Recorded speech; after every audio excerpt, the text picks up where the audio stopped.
Yo, what's up mga master? It's me again, Danny Fishing Adventure. So for today's video mga master ay tutorial yung gagawin natin. So about aning so mata-mata mga master. So kasi marami pa rin nagtatanong kung paano daw ikabit yung mga mata-mata. So ganito. So paano daw yung tamang pagkabit. So based on my experience mga master, ito kasing swivel na to. So mabilis kalawangin to mga master. So mga 2 or 3 araw mong gamit, so kinakalawang na yan. May puruha na matanggal yan mga master pag kinalawang na. So ang ginagawa ko mga master, yan, so ito. So puputulin mo lang yung itong swivel. Mabilis lang to putulin mga master. So ganyan lang ganonin mo lang.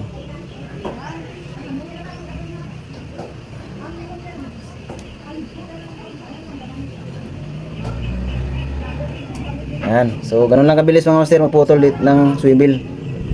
So ang susunod mong gagawin, so kung may barina ka, mas maganda, mas mabilis. Yan ba yung barina ko mga master? Mga master. So meron akong barina na maliit, yan. So pambutas ko sa pambutas ko dito.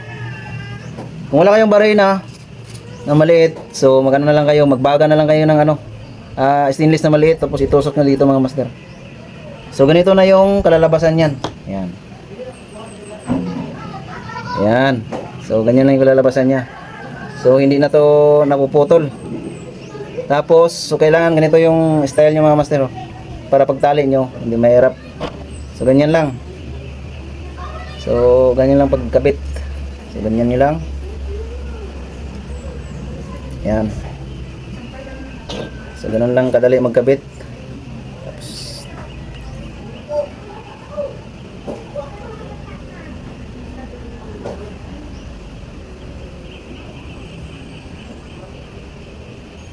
Yan, tapos kabila naman.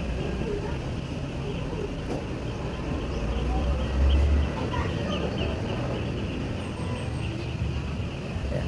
So bali dalawa rito, dalawa din sa kabila. Tsaka mo ngayon ilak mga master. Tsaka mo ilak, yan. So ilak mo na dito.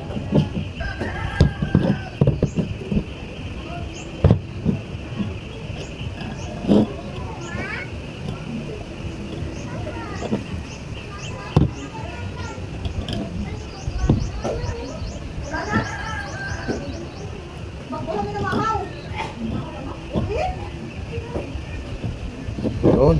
So ganun lang mga master. Kahit mga 3 or 4 na lock, pwede na yun. Kamu puputulin.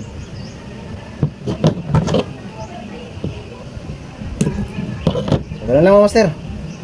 Yan. So magalaw-galaw na yan. So ganun lang. Ganun lang maglagay.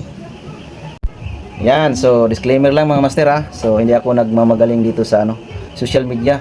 Yan. So sinishare ko lang sa inyo yung mga technique namin, mga style sa pamumusit dito sa aming lugar. Ayan. Try nyo itong mga master, baka click sa inyo, click sa lugar nyo yung ganitong klaseng panghuli ng pusit.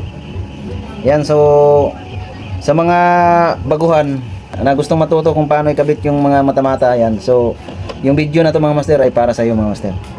So pero na lang sa mga veterano na. So manood na lang kayo mga master. Alright. Yan. Yan, so ganun lang mga master. Yan, sana nasundan nyo.